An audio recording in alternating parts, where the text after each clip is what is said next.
un grand défi, à la hauteur d'abord de nos compétences techniques en interne, ce qui nous permet aussi de les valoriser. Et moi, j'aime bien quand on peut valoriser le savoir-faire de nos collaborateurs, mais qui a nécessité aussi à ce qu'on fasse appel à d'autres savoir-faire techniques qui viennent du coup d'un petit peu partout en France pour être vraiment focus sur cette opération hors norme.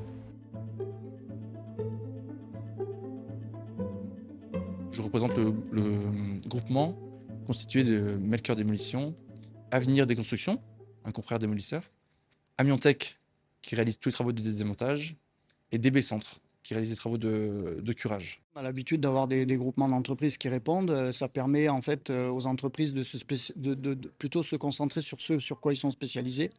Et par exemple, là, le désamiantage est quand même une part importante qui nécessite beaucoup d'opérateurs, hein. C'est une vingtaine d'opérateurs par jour qui travaillent sur la tour. Donc là, c'est mieux de faire appel à des entreprises de désamiantage beaucoup plus conséquentes.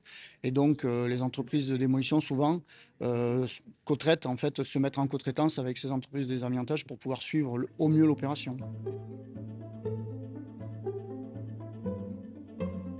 On va retrouver les mêmes équipes types que sur un chantier de démolition classique dans sa globalité. Il y aura nos équipes qui installent le chantier, installation de la base vie, aménagement extérieur, ceux qui posent les clôtures du site. Ensuite, nous aurons une nouvelle catégorie de travailleurs qui sont les opérateurs qui vont réaliser les travaux de curage. Le curage, ça consiste à mettre à nu le bâtiment, sans toucher bien sûr aux matériaux amiantés. On vient retirer tout ce qui est éléments architecturaux, qui sont finalement des déchets du bâtiment, tout ce qui est non inerte. Ensuite, nous avons la famille des désamianteurs, si on peut dire, qui viennent retirer tout l'amiante du bâtiment avant de le démolir.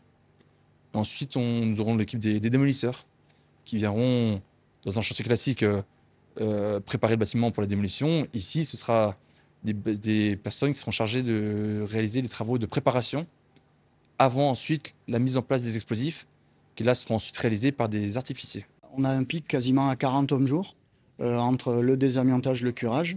Et ensuite, dans les opérations pareilles de foration, affaiblissement, on va être aux environs de 25 personnes à la journée, hors encadrement hein, à chaque fois.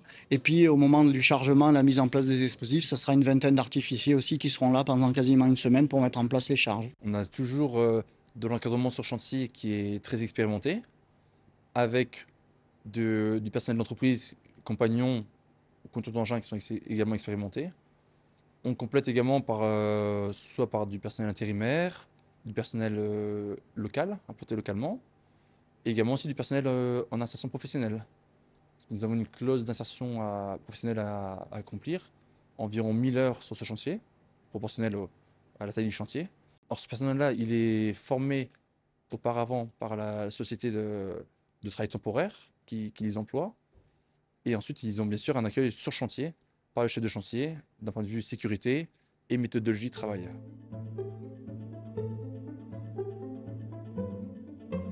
Oui, en désavantage, pour le coup, c'est très cadré, les choses sont très cadrées, et par la norme, par les organismes de certification.